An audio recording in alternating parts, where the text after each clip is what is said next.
Paano ang mga ipopost namin na mga materials, si Global Pinoy din ba ang magpo-provide?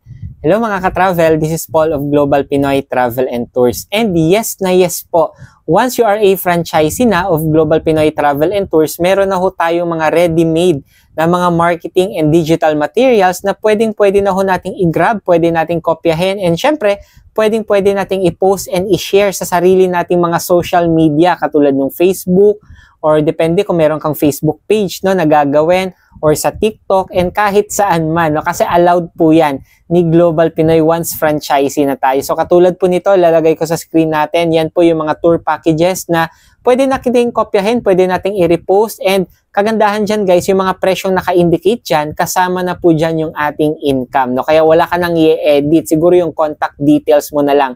Yun na lang yung i-edit natin. Okay? So kaya sa mga viewers natin dyan, no, kung naghahanap ka din ng travel and tourist business or franchise na pwede mong umpisahan, why not check out Global Pinoy Travel and Tours? And pwedeng-pwede kang umattend ng ating free webinar. Meron po tayong mga daily schedules. Kaya kung gusto mong umattend, message mo lang ako in my inbox at isi-share ko sa iyo yung ating invitation link. With that, God bless po sa ating lahat.